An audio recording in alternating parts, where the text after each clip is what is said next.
So why did the dating system start?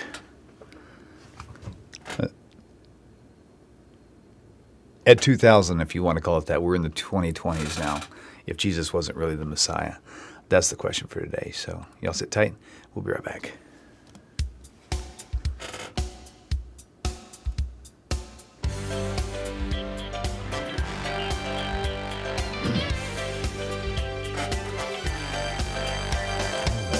Welcome to the Knock Talk. I am your host, William Hall, broadcasting live from Kingsland, Texas, USA, with another episode of Rabbi Tovia Singer's Let's Get Biblical Q&A. Welcome back, Rabbi Tovia Singer. Glad to have you back. Rabbi, can you hear me okay? Well, what did I do? Rabbi, can you hear me? Hello? I think his mic got muted somehow, or his headphones. Can you hear me? Hola, amigo. Let me call him on chat phone. I guess sometimes that happens. We'll see. All right, let's see. Tovia.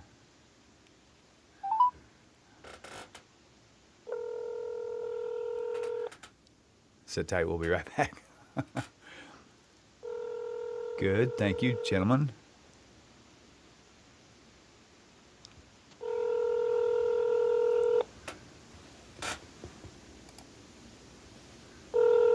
Rabbi, can you hear me? Hello, hello. Let me send him a message. Chat. Oops.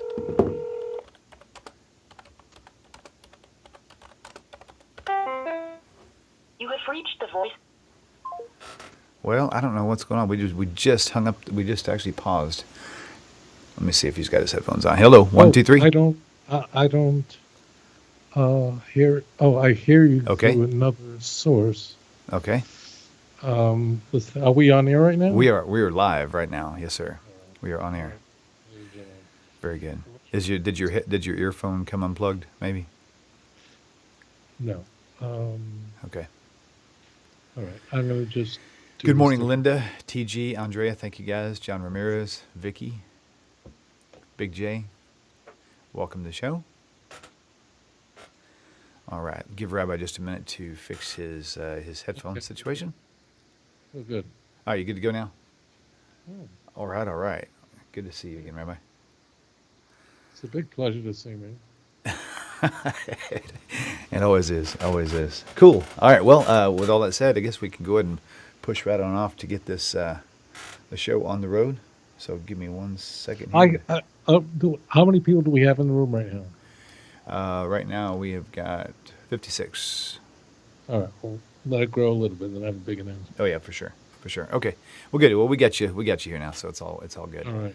Okay, so let's go ahead now and catch this first caller. Caller, you're live on the air. Please tell us your name and where you're calling from. I'm getting calls coming in. Bear with me. Ryder, from North Carolina. I want to know if the rabbi can tell me why time changed at the birth of Christ when he died.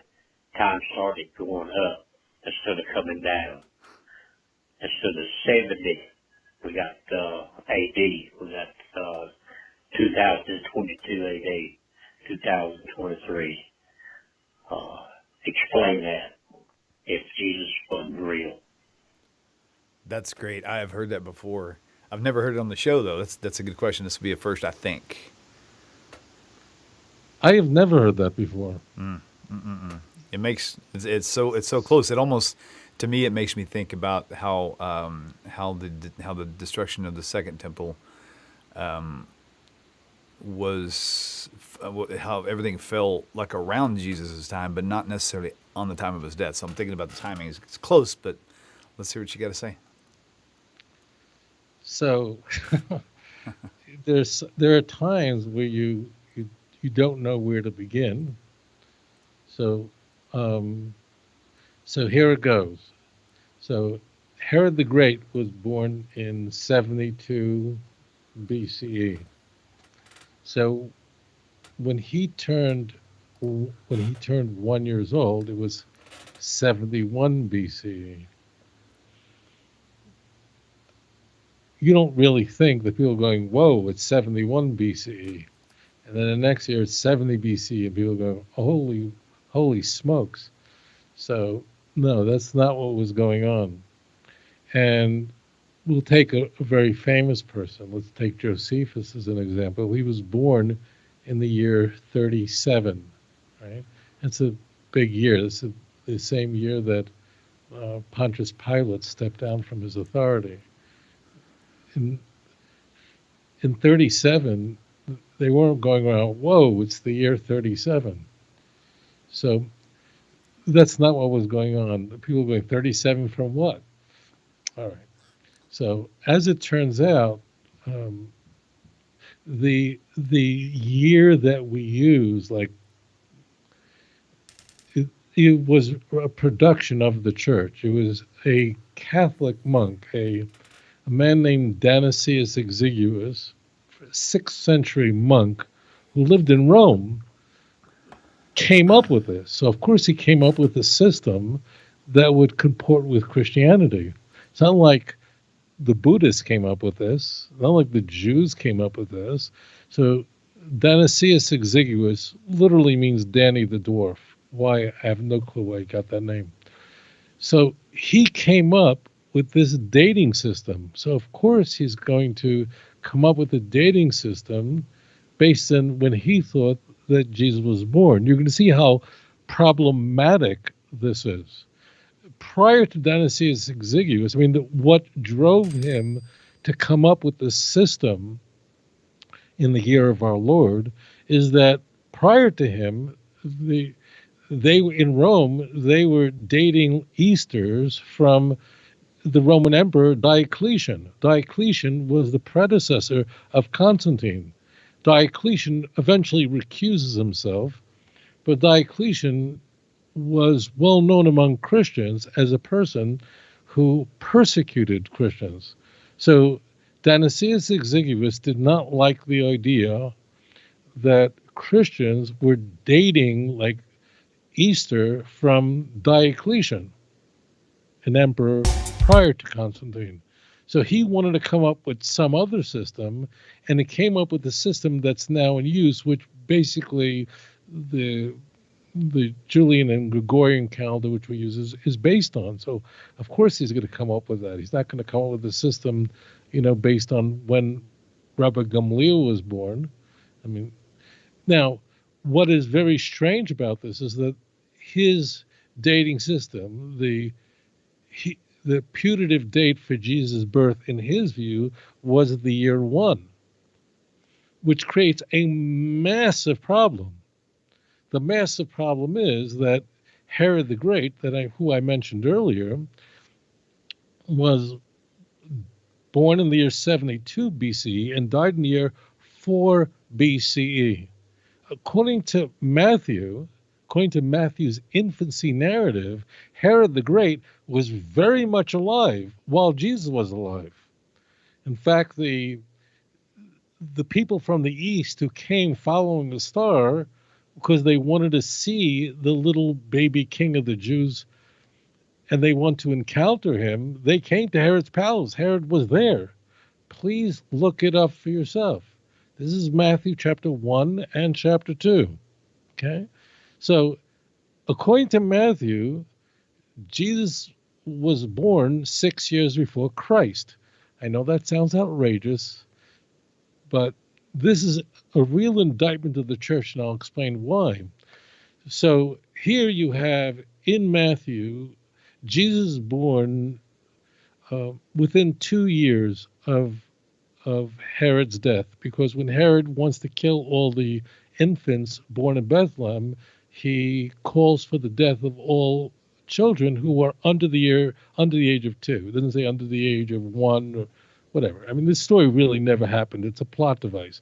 But the point that's being conveyed is that Jesus could be up to 2 years old. So Jesus, in Matthew's view, was born 6 BC. That's really what's behind all this. So it mocks itself. Moreover, and it gets worse from here, Luke also has 2 chapters that contain an infancy narrative. In fact, these 4 chapters, 2 in Matthew, 2 in Luke, are the only chapters in the Christian Bible that present us with the infancy narrative. They're both completely contradictory.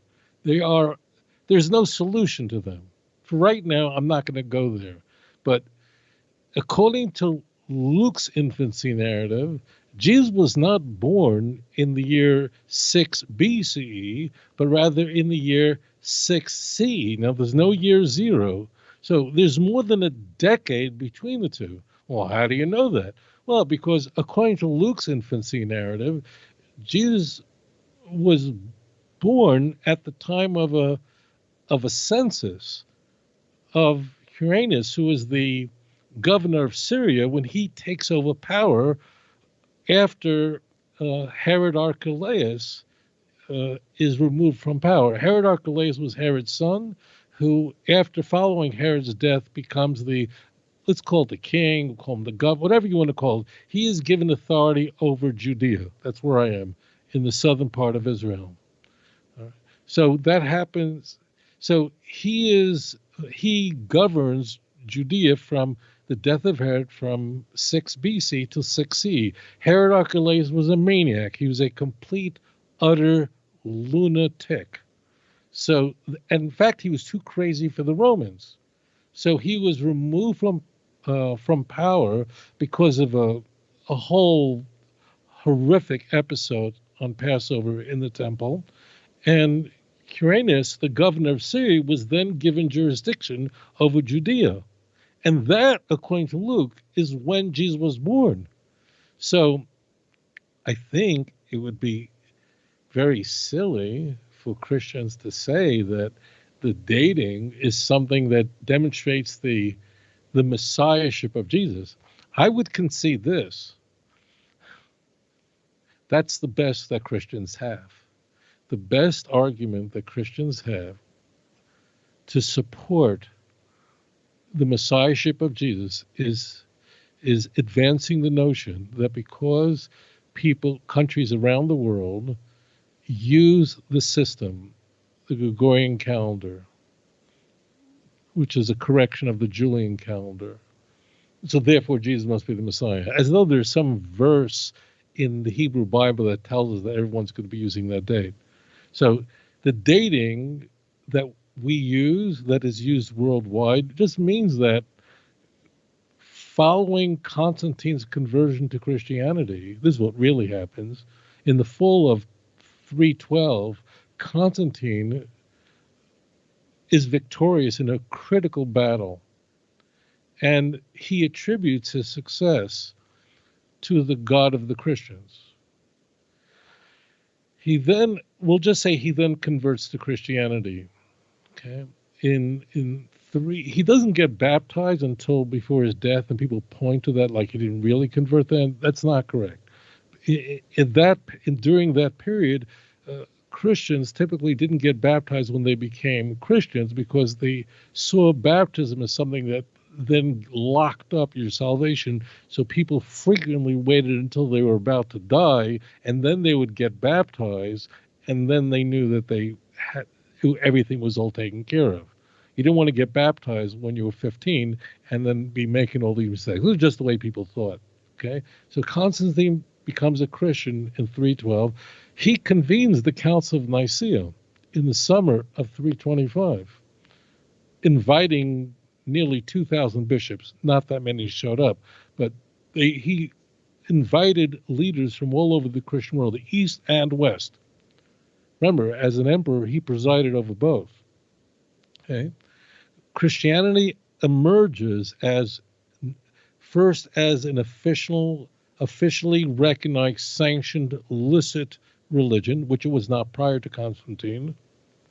It then becomes a preferred religion.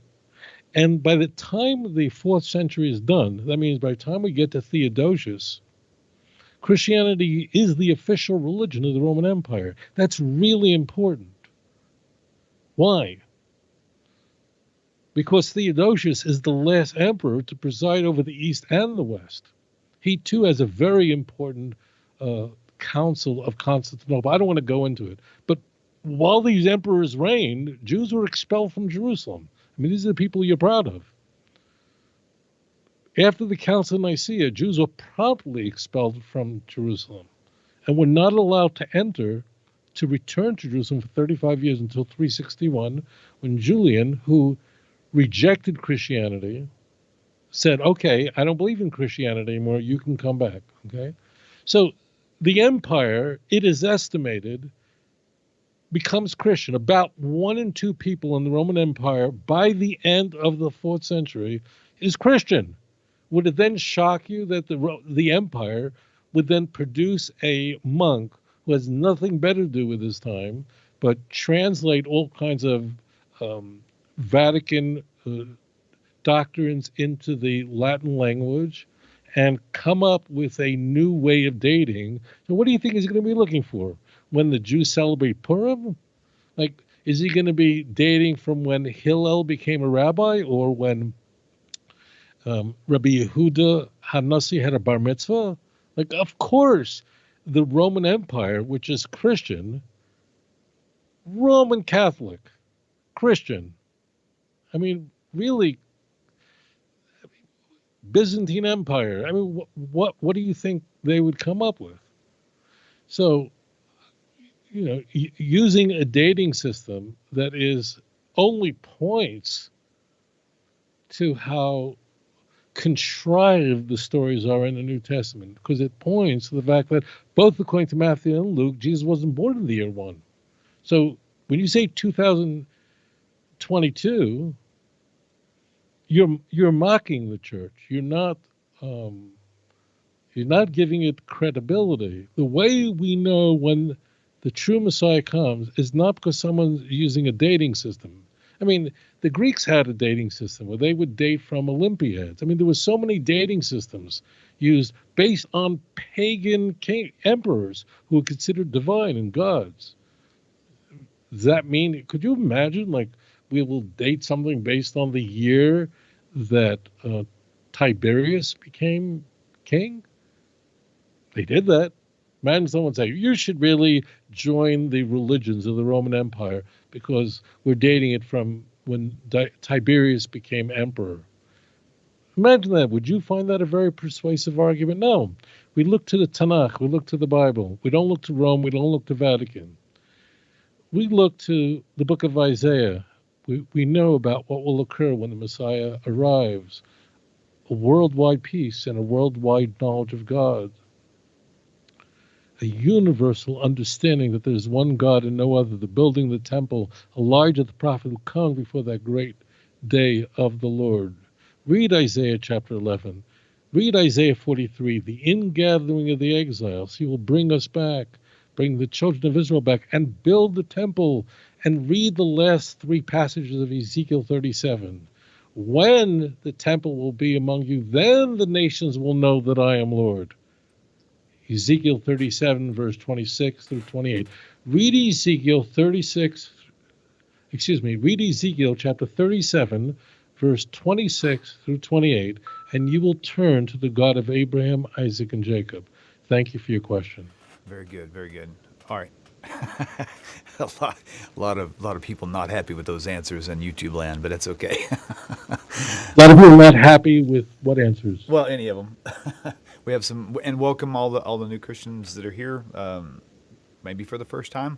I know this has got to be tough hearing all this stuff. I actually have a personal dear friend of mine who let me know last 2 days ago that he has seen the channel and he's seen a few shows. He goes, I don't agree with any of it. I'm like, it's okay.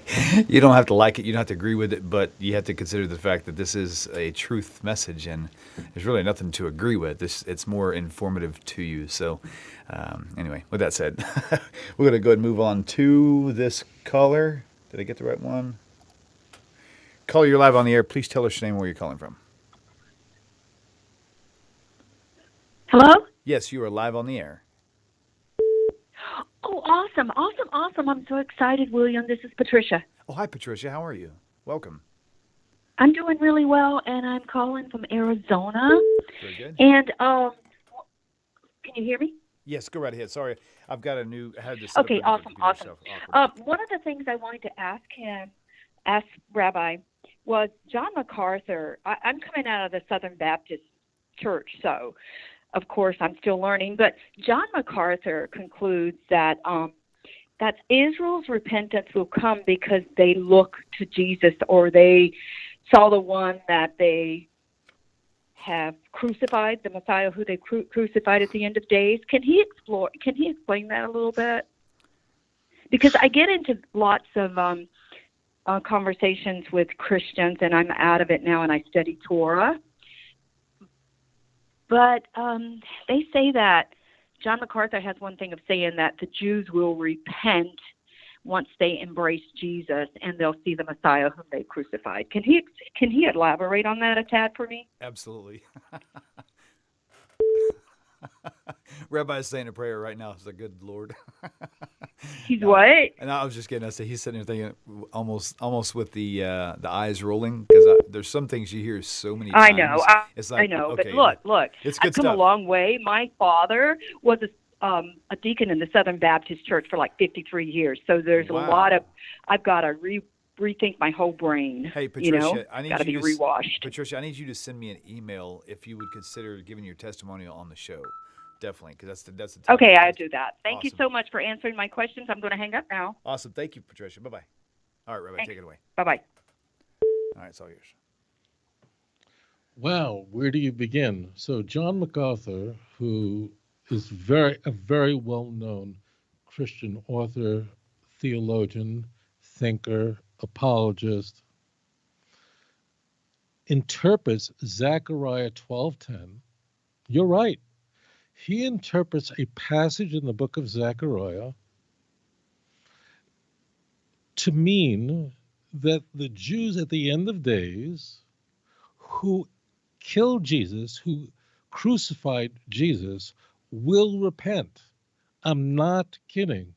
And John MacArthur is like a nice guy. He's not a raving lunatic anti-Semite at all. Okay, so John MacArthur does not come from that genre. He's like a friendly guy. John MacArthur has very, very famous commentary on the Bible. It's widely used in the English-speaking world and beyond. It's been translated. Okay, so John MacArthur is a really mainstream evangelical fundamentalist Christian. I don't mean fundamentalist here as a pejorative. He's like really right in the middle in the evangelical world. He definitely doesn't believe in the charismatic movement. He's not into Reformed theology. He's right down the middle there. Okay, so he's not an outlier. That's what I want to convey. He's mainstream evangelical Christian, and he actually, if you opened up right now his commentary on Zechariah 12:10, I'm not making this up. He says that Zechariah 12:10, which says, "They will look to me because of the one who is pierced through, and mourn over him as one mourns over a firstborn son." He says, please look it up for yourself. It's got to be available online. He says in his annotation that this is referring to the crucifixion of Jesus, and that the Jews crucified him, and at the end of days the Jews will repent, and because they will look to him whom they have pierced. I'm not kidding. He does this. Why is this so shocking? So those of you who've studied the Gospels will know very well that this should blow you off the chair. Because as it turns out, the Christian Bible, not any book in the Christian Bible, the Gospel of John explicitly says that this passage is not talking about Jews who pierced Jesus, and it's not discussing the crucifixion. That means his annotation, his characterization of Zechariah 12:10, which is way off, and I'll explain that in a moment. I mean, this is, my friends, and if you're a Christian, I'm really talking to you, this is why it is so important for you to consider reading an entire chapter in context, not engaging in an eisegesis. This is like the best possible example I can give you. But this is like mind-blowing. Mind-blowing. Okay. The Christian Bible concedes that this passage is not referring to the crucifixion, and the Jews are not the one who are doing it or looking at here. What are you talking about, Rabbi? Let me explain. Okay, if you have a Bible near you, I really want you to look this up, because if you don't, you're going to think I'm making this up, because I'm perhaps mischaracterizing the New Testament in a way, or I'm mischaracterizing John MacArthur in a way that's uncharitable, that's unfavorable. I'm not. Please look it up. If you have a computer, you can open a browser. You can look it up for yourself, okay? We're interested in the passages of John chapter 19, verse 34 through 37. I'll paraphrase what's going on here, okay? Jesus has already been crucified. He's already dead, okay? And the Jews want to take down his body before the Sabbath to bury it, and the Roman soldiers are ready to comply, but they want to make sure he's actually dead. Crucifixion was a way that the empire would execute people who were guilty of treason, of crimes against the empire. It was a very, very serious. It was like the worst way to execute someone, because you put them up on a cross. It was just horrible. Okay, but how did people actually die being pinned to a cross? I mean, what killed you? I mean, if you're tied to a cross or nailed to a cross, like, why would you die? So people would stand on the cross. They usually would stand for a long time. Jerusalem has really temperate weather.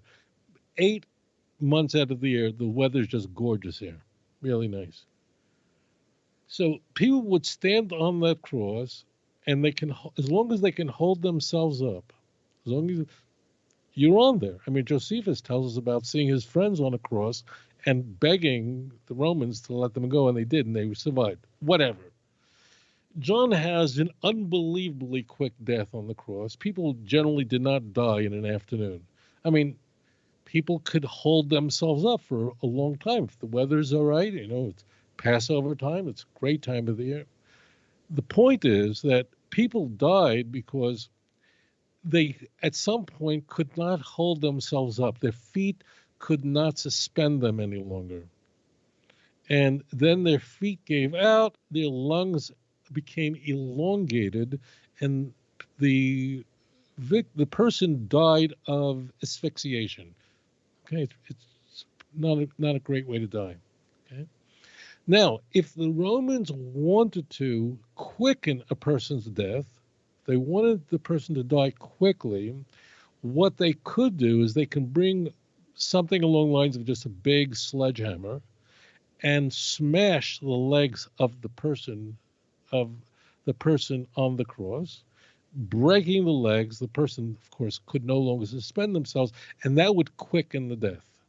The Roman soldiers, we're told this in the book of John. This is not to be found anywhere in the Synoptic Gospels, because only John wants Jesus to be crucified on the eve of Passover.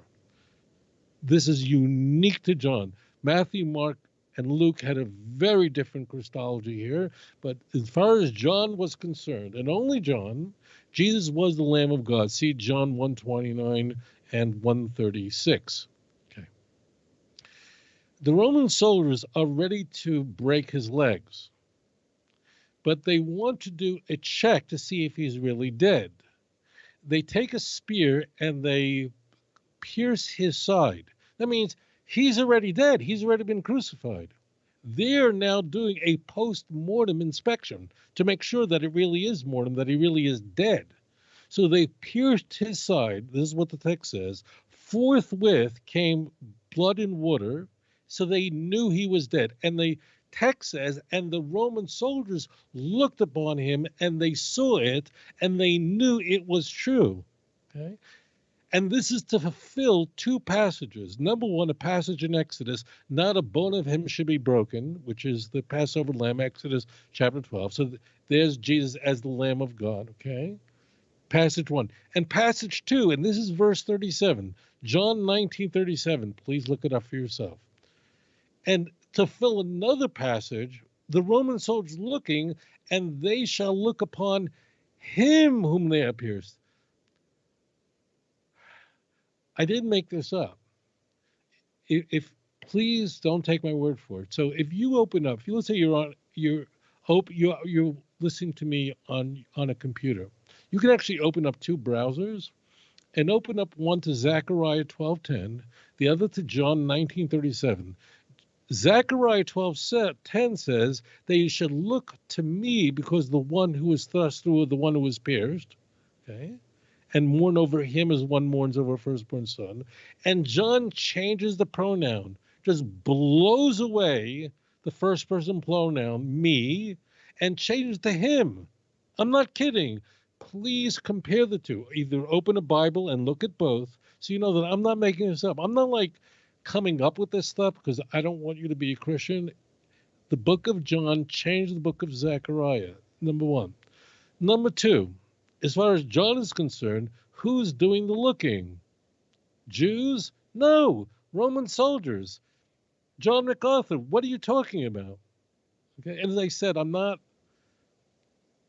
I've never met John MacArthur, but I'm guessing he's a nice guy. Like, there's not, but because what he is saying is standard fare in the church. This is not like John MacArthur is like some outlier.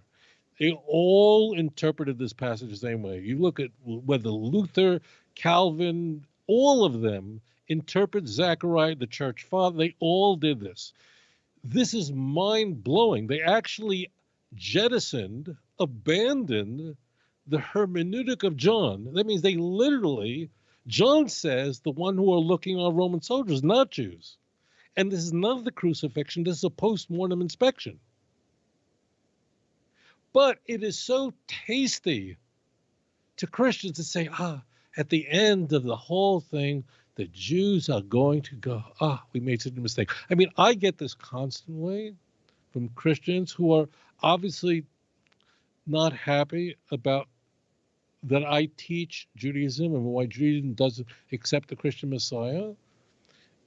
And this is like the thing they come up with. And Rabbi Singer is eventually going to find out the real truth there. This is where they're getting it from. That at the end, and Paul says this, that at the end all the Jews will be saved. I'm not going to go into Romans is misquoting Tanakh, but we'll just leave that alone.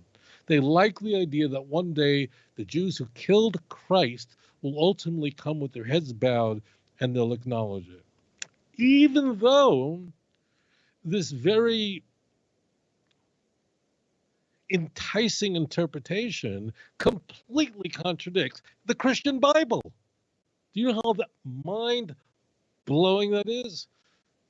You know how mind-blowing it is that, I'll just say this one more time.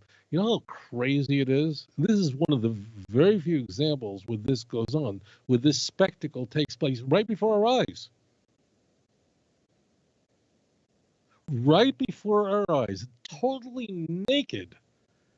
Abandon John's understanding of Zechariah 12:10 in favor of a much more tantalizing interpretation that the Jews at the end are going to recognize the truth. Okay? So, again, John MacArthur is not an outlier. He's not an extremist. He's not an anti-Semite. He's none of those things. This is just standard fare in the church to even abandon John. Now, John is completely not only misinterpreting Zechariah 12:10. It's not like he's right about anything. He completely misconstrues the text, which we'll discuss in just a second, and changes the pronoun because it's convenient. Like, how does John change me to him? This is huge. This is humongous. Okay, there I made my point. Now let's go on to what is Zechariah 12:10 talking about? Like, what's the context? Like, and the reason why I I care about Christians so much as I understand what's happened to them. They're given texts, really like in the Catholic Church, like in the Orthodox Church. Evangelicals are going to hate what I'm about to say, and I'm going to say it anyway.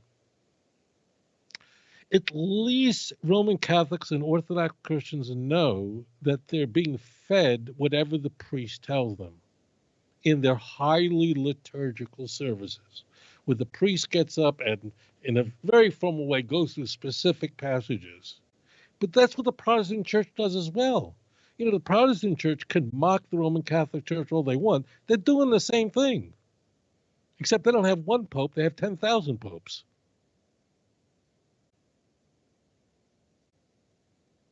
The Catholics can enjoy that. Ask a Christian who presents Zechariah 12:10, ask him, what does it say in Zechariah 12:9? I encourage you to watch the face of the person who you ask this of. Just ask, okay, Zechariah 12:10, what does it say in Zechariah 12:8, 12:3, 12:1? Like, what's the context? When we're sitting with a Christian, it is axiomatic to state that the author of the book of Zechariah, a prophet who lived during the Persian Empire, presupposed that you already read the first 9 passages. That's axiomatic. It is axiomatic to say that if you're reading Zechariah 12:10, it was the intent of the prophet Zechariah of blessed memory that you read the 9 passages that introduce it. If you don't agree with me, then we occupy 2 different planets. What's the context? What's going on in Zechariah 12? Zechariah 12 is an end-time prophecy. The war of nations against Jerusalem. Please read it in context. Nations will go to war against the people of Israel in Jerusalem. The Jews will have already returned to the land of Israel, and then nations will go to war against it. Zechariah tells us this will be a very bad idea. All the nations that will go up against Jerusalem will be destroyed. Jerusalem will be a heavy, burdensome stone to all the nations that come up against it. Are we living in that time? How are the Jews able to defeat all the nations who come up against Jerusalem? God tells us, I'm just going to get really close to Zechariah 12:10, so let's just back up to the verse before it. God is going to strengthen the Jewish people. The weakest of them will be like David, the king, the angels of the Lord of hosts. That means God will empower the Jewish people that they will defeat all the nations that come upon Jerusalem. They will be destroyed. That's the period. That's the context. If you don't have that context, you can go home. And this is true about every passage. All the passages that the church abuses, every passage the church abuses relies on eisegesis, is on the hope that its parishioners don't read the entire chapter in context. In the midst of this battle, where the Jews are completely victorious, the enemy nations all destroyed, somebody gets killed in battle, a warrior, and they will behave to a lie et asher dokaru, and they will look to me because of the one who was pierced through, killed, and they will mourn over him, not the same one, as one mourns over a firstborn son. That mourning triggers repentance among the Jewish people. There's a disagreement whether it's one soldier that gets killed or many. It doesn't make a difference. Let's not do violence to the text. It's a person gets killed, and that death causes a tremendous tribulation for the Jewish people, and it causes the Jewish people to mourn. And keep reading Zechariah 12, verse 11. Please read it. Like, I'm not telling you, I discuss this extensively in volume 1 of Let's Get Biblical. But just read it. This is not magic. It's just a plain text. And they'll mourn over him as one mourns over a firstborn son. It's just a trauma to the nation. What's the purpose of it?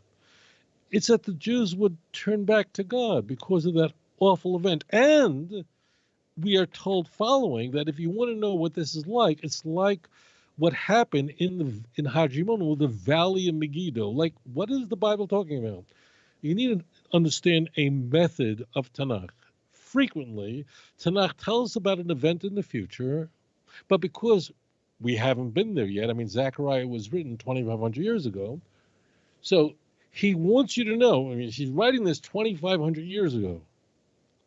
If you want to know about what this death is like how will this death affect everyone, take a look at what happened in the Valley of Megiddo. Well, what happened in the Valley of Megiddo?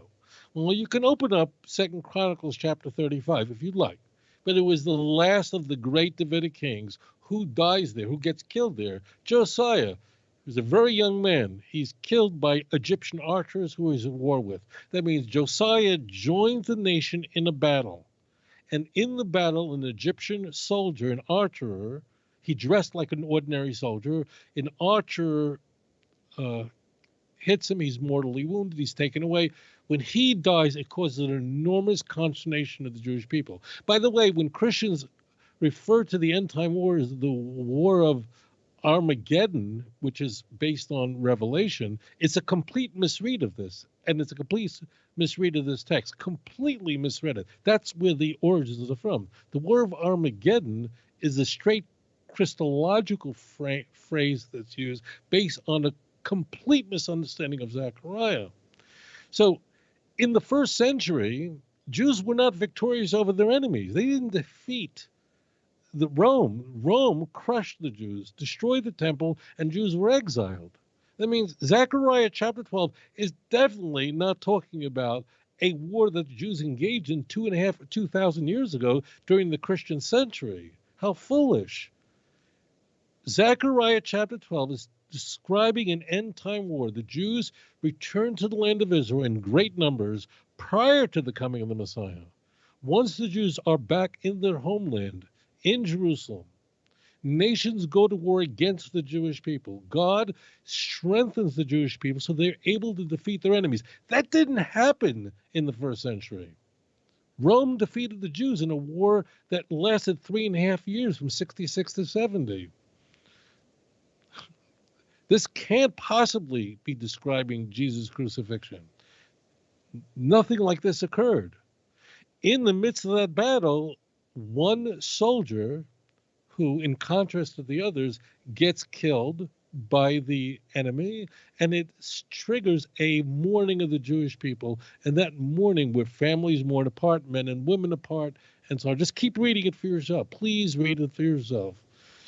That triggers the final redemption. Zechariah, the end of Zechariah is really all messianic. Okay?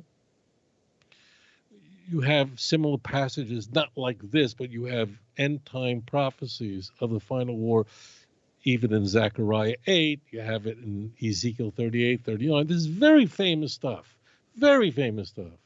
So the question for John MacArthur is, he'll never answer it, is how do you come up with a convoluted hermeneutic of Zechariah 12:10 when you are contradicting John? That means it's not contradict. This is not like a minutia. I'm not being picayune.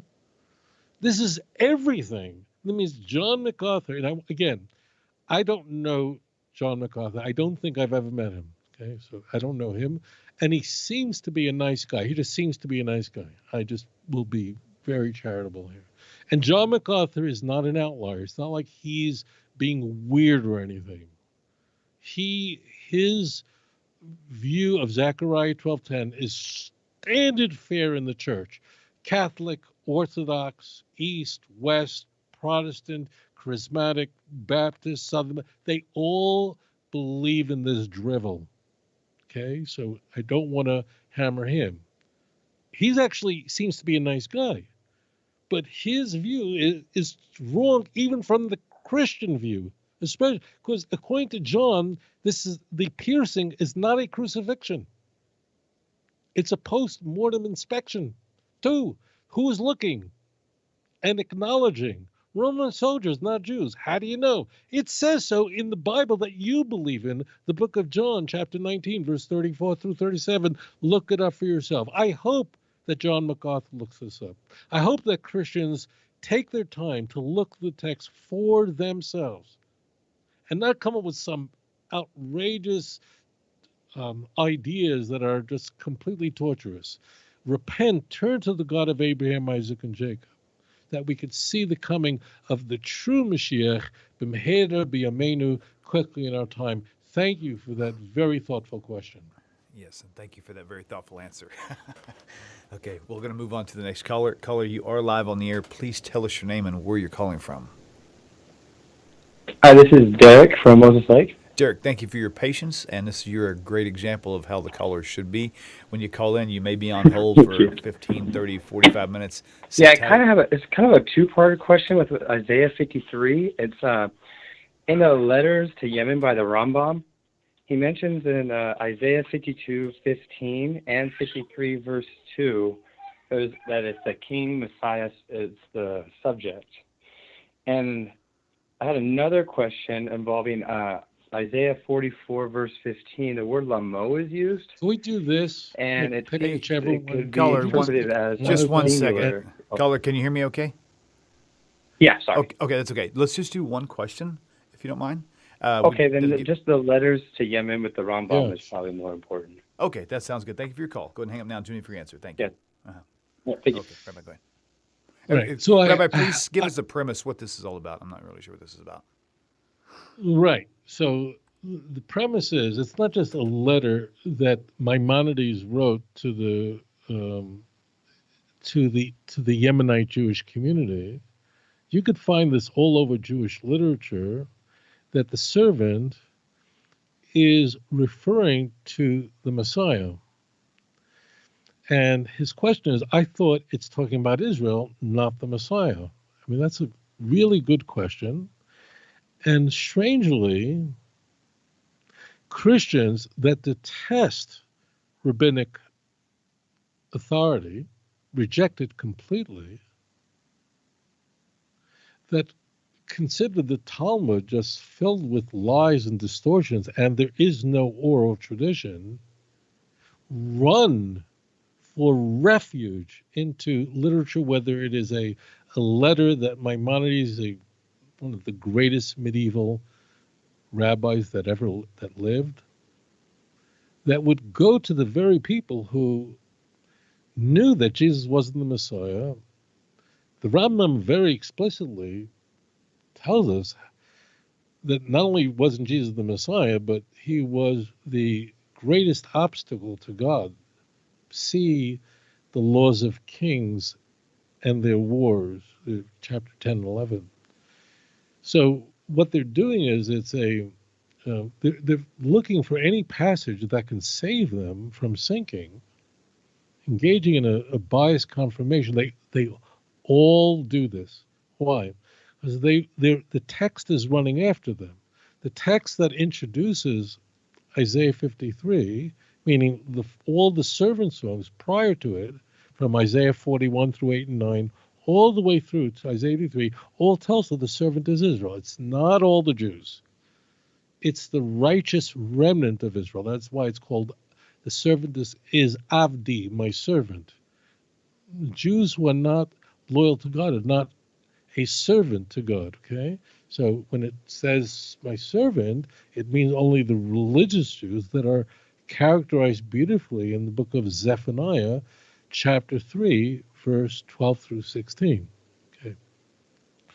Now, the way that Christians roll through this is they go, well, the Jews believe Isaiah 53 is speaking about Israel, and we say it's not Israel, but it's the Messiah, and the Jews say it's not the Messiah, but it's Israel. And what they've done is they've created a straw man and then toppled it because they've mischaracterized what we believe and what Isaiah says. Forget what we believe. Look at the text. We don't believe that. Isaiah 53 is referring to the righteous remnant, to the servant of God. The Messiah is included in that. The faithful remnant of Israel does not mean Israel except the Messiah. So the way Christians go about avoiding this problem, about dodging these bullets, what they use as a fig leaf to dodge the problem is they go, well, there are Jewish sources that say that the servant is the Messiah. They have totally abandoned what the text says. Example, 97, Tractate Sanhedrin. The Jewish people, the wounded ones of Israel, who are like lepers, are sitting at the gates of Rome, but they're all changing their bandages. But the Messiah is among them. The Messiah changes his bandages one at a time, whereas the other members of the faithful of Israel remove all their bandages at once, put on new dressing, and put on new bandages. The Messiah can't do that. The Messiah is wounded like all the other Jews, suffers like all the other Jews, except he has to change bandage one at a time. He changes. Now, this is figurative, but that's not the point. It means the Jewish people, the remnant, has endured so much suffering, almost all of it, at the hands of the followers of Jesus. That's why they're sitting at the gates of Rome. The Messiah, instead of removing all of the dressings from his body, putting on new dressings, he takes all the dressings off of his arm and changes that to new dressing, and then moves to his other arm, to his feet, to his torso, to his entire body, but one at a time. Why? Read it in context. Because at any moment he can be called. He could be called to be the king of Israel, the heir to the Davidic dynasty. So therefore, the Messiah, of course, suffers like the rest of the Jewish people do. The Messiah, like every other of the righteous remnant, is God's servant. The Messiah is very special in that his coming will trigger what we see in Isaiah 53, verse 1. Mi hemen l'shmuasenu Yizrei Hashem al mi niglusa. Who would have believed our report? And look to whom the arm of the Lord is revealed. The Messiah, the Messianic age, will trigger what? The redemption of 70 people in Haran? No. That was Abraham's job. And he did it 4,000 years ago. The redemption of a single nation, the children of Israel? No. That Moses did 3,500 years ago. But the redemption of the world, the coming of the Messianic age, the coming of the Messiah, awakes up the nations of the world. They'll all speak in a safa brura, in a pure speech. See Zephaniah chapter 3, verse 9. And therefore, because he is prominent among the children of Israel, he is highlighted. Do you want an example of someone who suffers as a Jew? Well, in Jewish midrashic literature, we're going to be told that Jeremiah is exemplary of such an individual. The Mashiach is, the people of Israel is, the Moses is, and example after example. Now, missionaries are very careful to ignore all that other stuff, and they just zoom in on the Messiah. But this is standard fare. When you have a prophecy about the future, our midrashic literature will say, let me give you an example of this. Like with Hezekiah, the defeat over the Assyrian Empire, the miraculous defeat in the 14th year of his kingdom, when the Assyrian Empire, 185,000 soldiers were killed like that overnight. It tells us, Tanakh tells us, if you want to know what it's like what happened in Midian. What happened in Midian? Well, go back to the book of Judges and see what Gideon did. It was a miracle. Okay, with just jars and torches, the Midianites, who had terrorized the Jewish people for 7 years, were wiped out. So what happens is, I'm using Tanakh. So in Tanakh, the prophets will say, here's something that's going to happen in the future, And if you want to know what it's like, you remember that thing that happened hundreds of years ago? That's an example.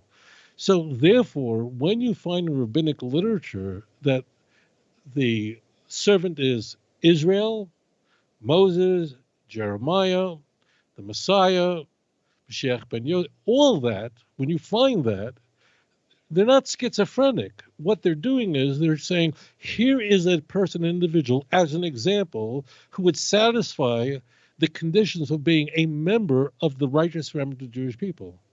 And then the enemies of the Jewish faith will seize those, and they don't believe in the authority of rabbinic literature, seize the letter from Yemen that was written by Maimonides helping the Jews of the Arabian Peninsula as they were enduring tremendous suffering as a result of the Almohads, who were a crazy group. These are crazy Muslims, whatever. They were not mainstream Muslims, but they went berserk. I'm not going into it.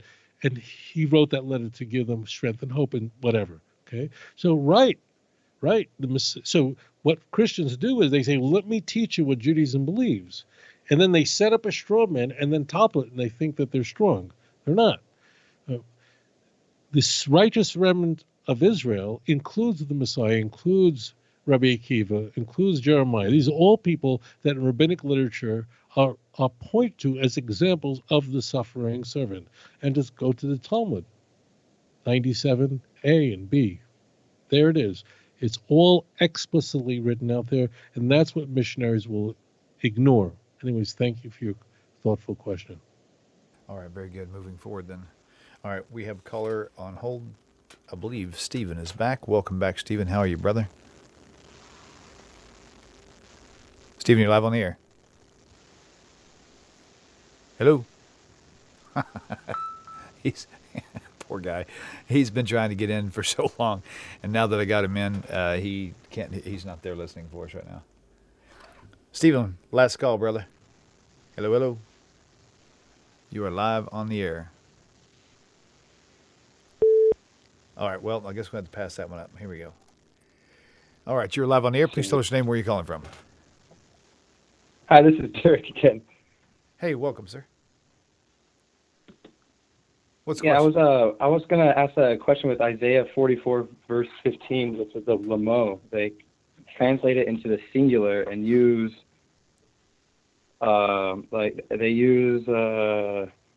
where is it? It's like Vahayla Adam Levaev Vayichach Bahem Vayachem Af Yisach Vayacholechem Af Yifaoel Vayishtachu Asev Vasel Vayichal Lamo, and they say that's in the singular, but everywhere else lamo is to them, but they're trying to make it so like, I just want to know how you reconcile that is to them. Okay, good question. Okay, very good. Good. Hang up now until you have your answer. Thank you. Thank you so much. You bet. Bye-bye. All right, Rabbi. So lamo is a pronoun. It means to them. Lamo is lohem, means the same exact thing. And the word appears, I don't know, like about 45 times in Tanakh. What's very significant about this word is that it's used to describe the righteous remnant, the servant, in Isaiah 53, verse 8. Mi pesha ami neged lamo, for the transgressions of my people, they were stricken. Now, Christians have a big problem here. Like, how do you deal with that? And in fact, we have Isaiah chapter 48 using the term lamo as referring to them, to the Jewish people. Mitzur hizil lamo, from a rock he brought water for them. So what Christians seek to do is to find any possible exception to this, where the word lamo could be translated as to it, but they can't do it. Well, many of them can. Some of them dare to do it. But I'd encourage you to, let's go to the most Christian translation. So if you use a proper translation, okay, I don't know, Judaica Press, that'll be a good translation. Art Scroll, that'll be a good translation. It says to them, it's properly translated. If you go to the King James, Believe it or not, the King James doesn't do that. So they don't translate it that way. The King James Bible translated it down and falleth down, vayishtachu asohu fasel vayiskad lamo. So they bow down to an idol and they fall down thereto. Like, what does thereto mean? You see what happened? So the American Standard Version does the same thing. Thereto. Like, what is thereto? So they use this very ambiguous term to describe what's going on. Now, what's the context of Isaiah 44? Isaiah is mocking idolatry. In fact, throughout the servant songs, Isaiah mocks the stupidity of worshiping foreign objects. Isaiah brilliantly uses a metaphor of a man who chops a piece of wood. With part of it, he makes pieces, uses it to cook, to warm himself, and the other part of it, he fashions it into to an idol, and he bows down to it and says, you created me. I mean, that's the whole context is idols. Like, why are you worshiping idols? And then at the end of it, he says, Vayiskad lamo, and they fall down to them, right? But because the word vayishtachu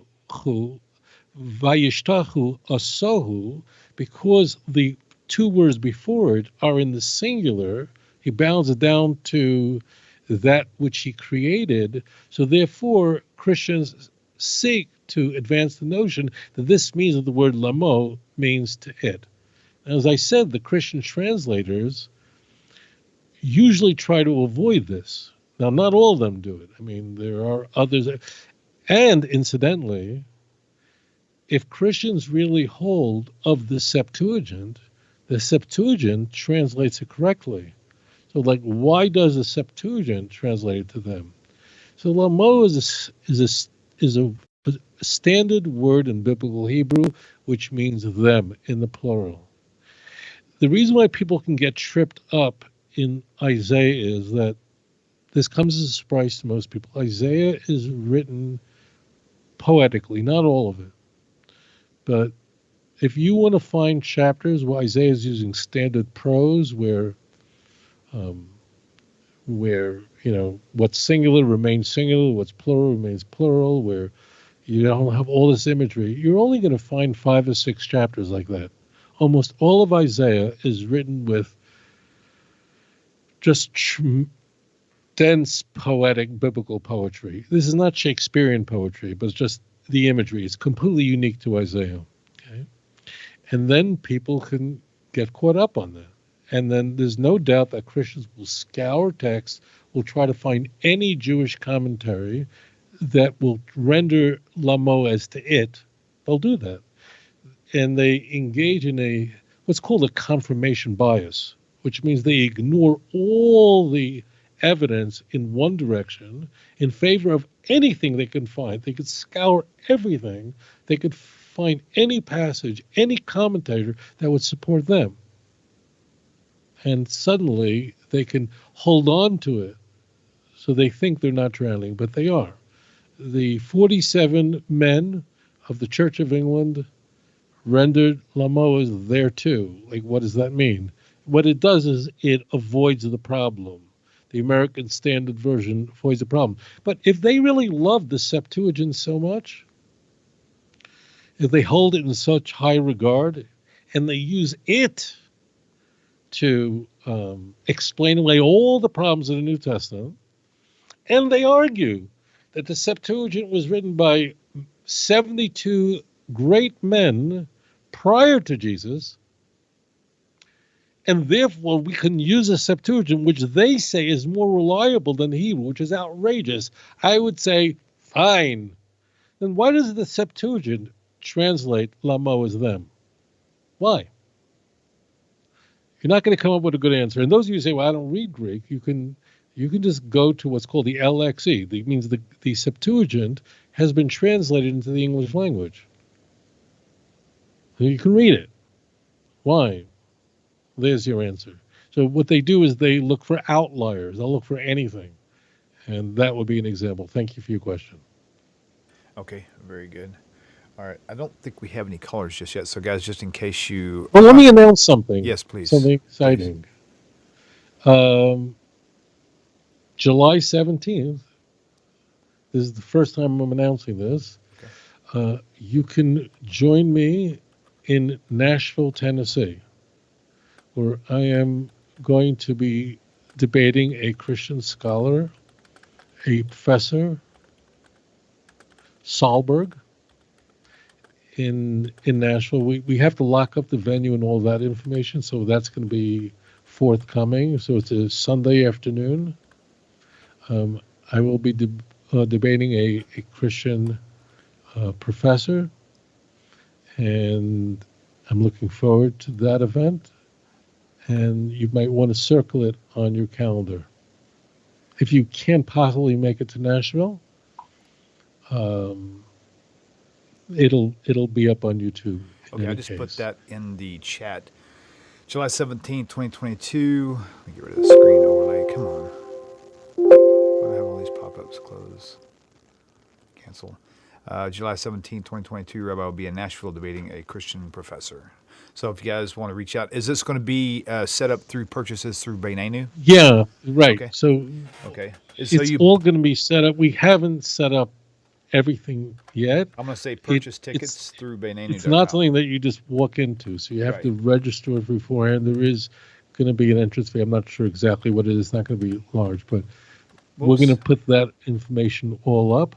That information will be available, but I just wanted to give you the date. So if you're planning something else, you may want to change your plans if you want to join me. So more information is going to be forthcoming. Okay. But I just wanted to give you that date because we've locked up a great major elements of it. So, but it will be forthcoming about the dates and everything else like that. Excellent. So I'm definitely going to try to make that myself as well. Okay. How far is Nashville to you? Nashville, a drive is probably, I want to say 10 hours, 12 hours maybe. It's been a long time. It's been 20 plus years since I've been there, or at least 15 anyway. So I'll have to check into it. Israel, you can just drive up and down for 10 hours. It's a little country. Right. Okay. Right. Okay. Well, let's go and take this caller. Caller, you live on the air. Please tell us your name, where you're calling from. Hello? Hi, you are live on the air. Oh, great. I'm sorry, I've been holding. I don't know if my phone is getting through you very well, but this is Elena from Montana. Sorry, what was your name? And I'm sorry, what was your name? Elena from Montana. Elena. Very good. Is it true what they say, 8 people per square mile? I'm sorry, I can barely hear you. Oh, I said, is it true what they say about 8 people per square mile in Montana? Well, it's filling up now. They're all running here for safety. Very good. It's been interesting. Okay, so go ahead with your question. So I did not grow up.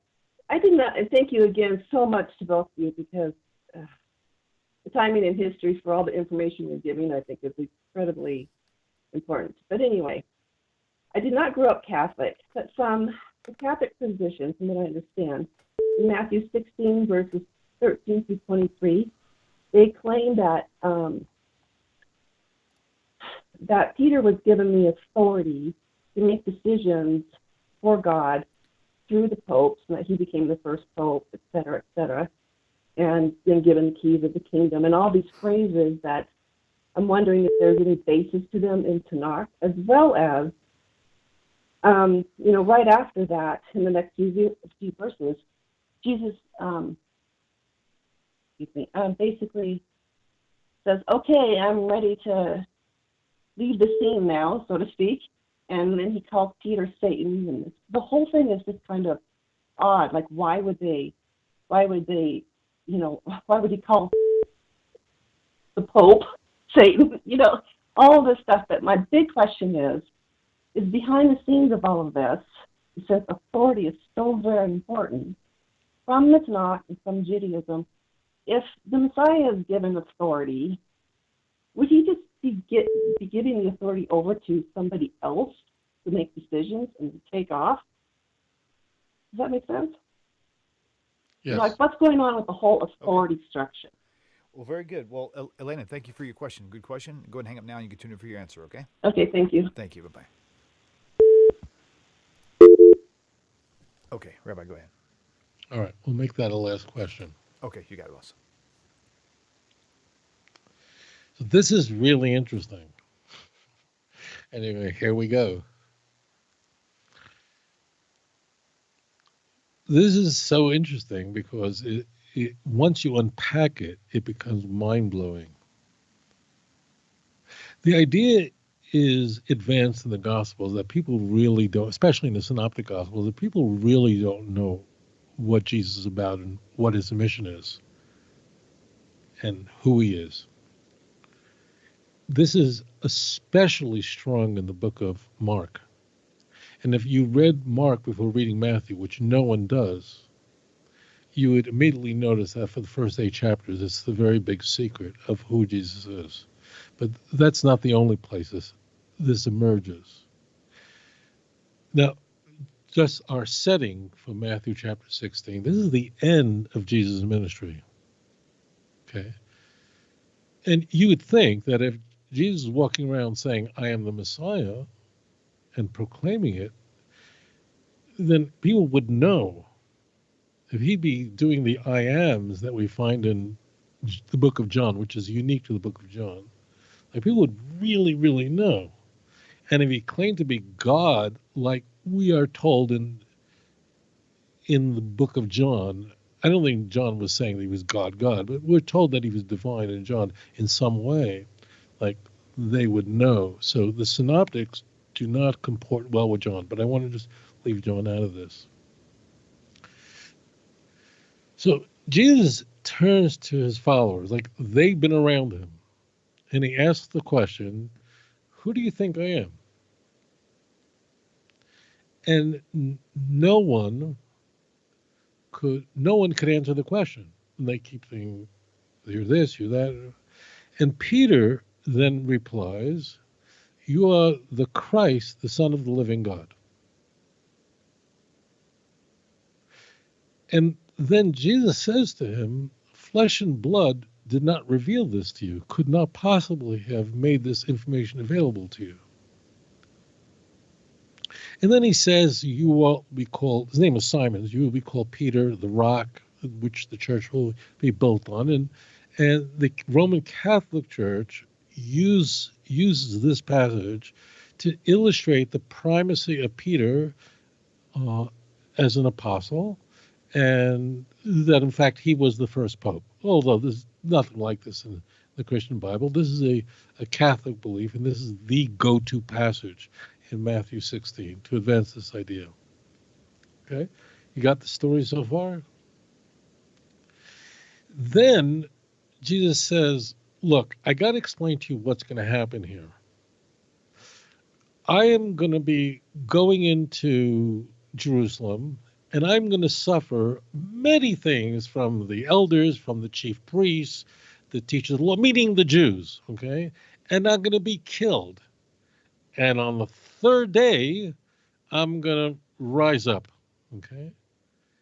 And Peter, the one who was like the good guy, like he knew everything, he said, Lord, he said, never that should be. That should never happen to you. Okay? So what happens there is Jesus then goes on to explain, because I'm the Messiah, I'm going to have to go to Jerusalem, suffer many things from the Jews, the elders and the priests, okay? I'm going to be killed and resurrect on the third day. And Peter apparently forgot Isaiah 53,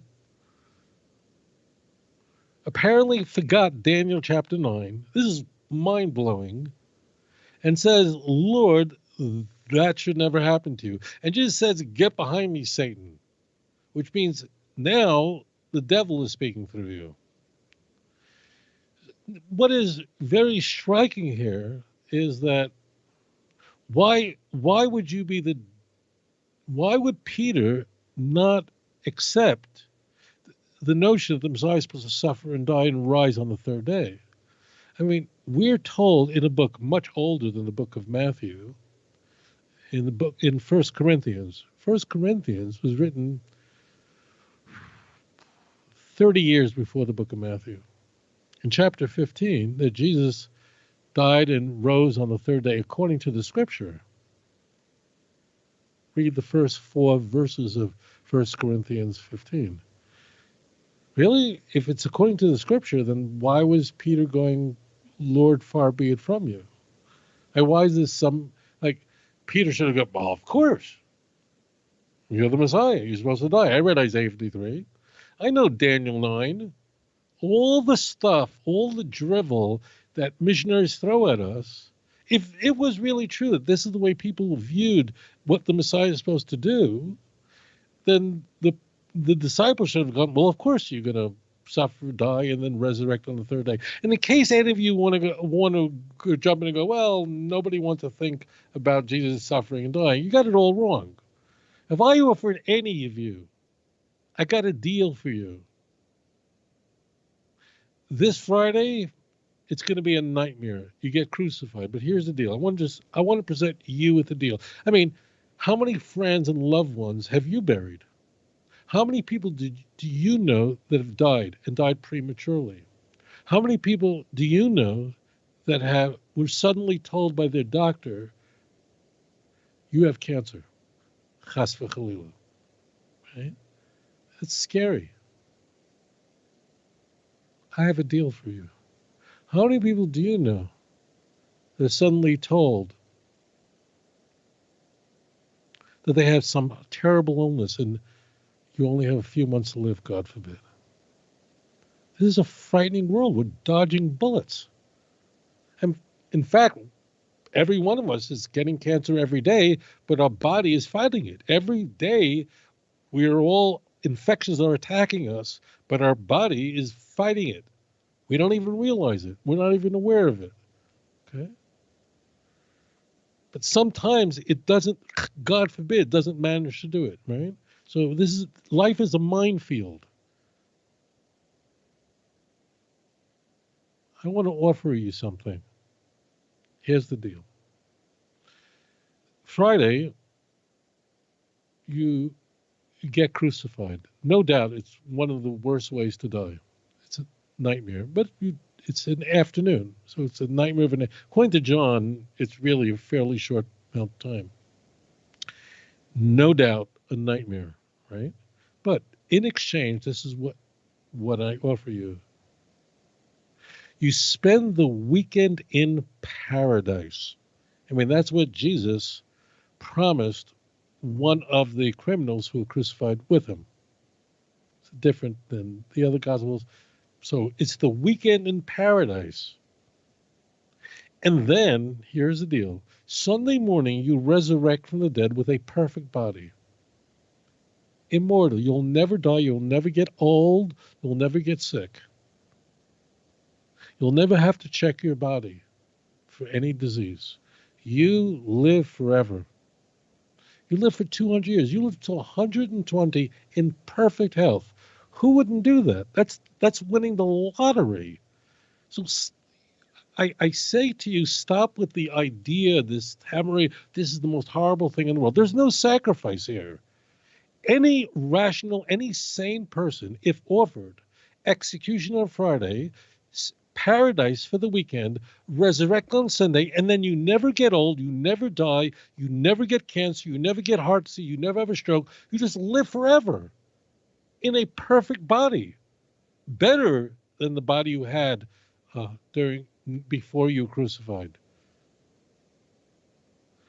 That's not a sacrifice. That's winning the lottery, which any sane person would say, please, I'll do it.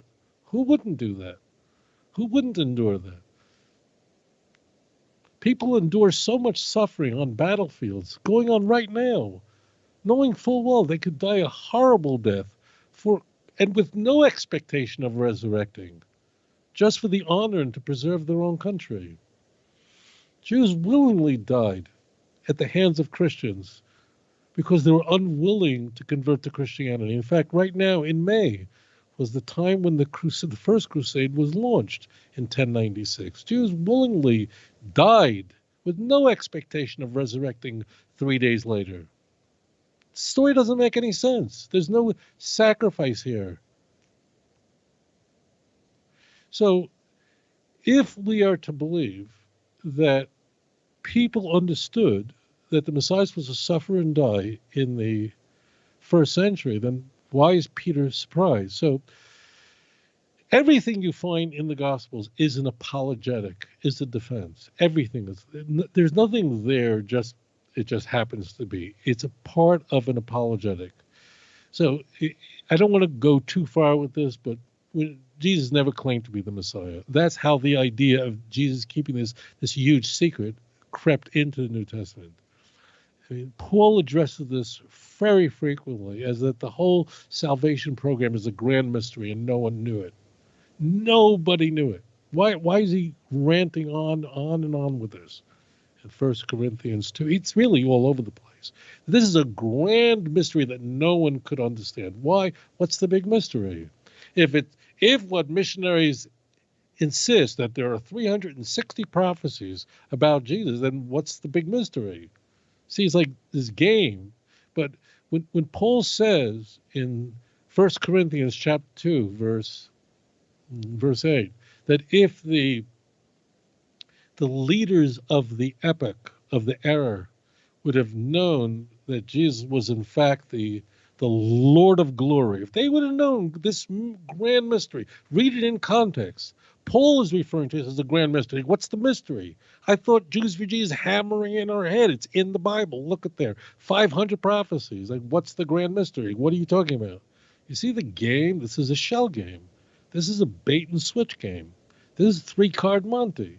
This is a false shuffle. So Peter goes, that should not happen to you, Lord. And then he is ridiculed. Now, I don't want to go far afield. I want to stay focused on this.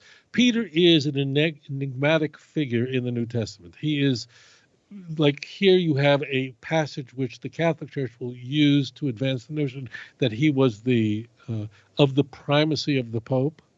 But the Catholic Church is not the only iteration of Christianity that will view Peter as the leading apostle.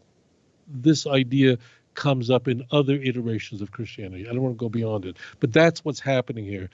Peter is always blundering, but he also is raised up high. He is falling. He's the schlemazel of the New Testament, but he's somehow way up there.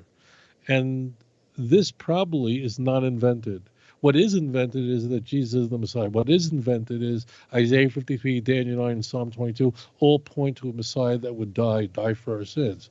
If that were the case, why would Peter be surprised? Why would anyone be surprised by this? If Jesus proclaimed he was the Messiah, why didn't anyone know? So that's what you have, this back and forth in Matthew 16. These are very, very famous passages that Protestant Catholics have been arguing over for a half a millennium. Thank you so much for your question. Okay, Rabbi, very good. It was a good show. Thank you all for tuning in. Be sure to hit that like button if you don't mind. It'll help the search algorithms show it more on YouTube on the searches. So you should all have a great week. And new schedule, guys. We're doing one show per day. So this will be the last show for today. I'm setting up the rest of the shows to fall on different days of the week.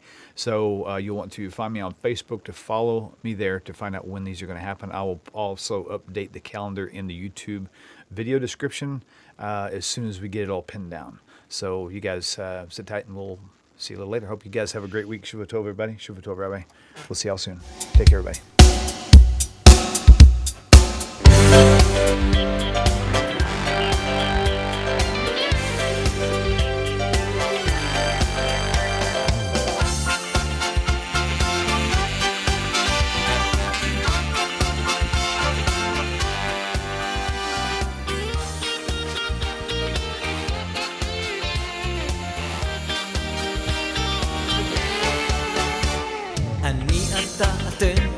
תמיד כולם ביחד, חשוב מכל חשוב והכרחי להיות ביחד. איפוק זו העוצמה, ויתור זו הגדולה, השאיפה והכמיהה. אני אתה אתם תמיד כולם ביחד, חשוב מכל חשוב והכרחי להיות ביחד. איפוק זו העוצמה, ויתור זו הגדולה, השאיפה והכמיהה. חושבים דוברים לובשים בכל האופנים, זה טבעם של אנשים שונים. נזכור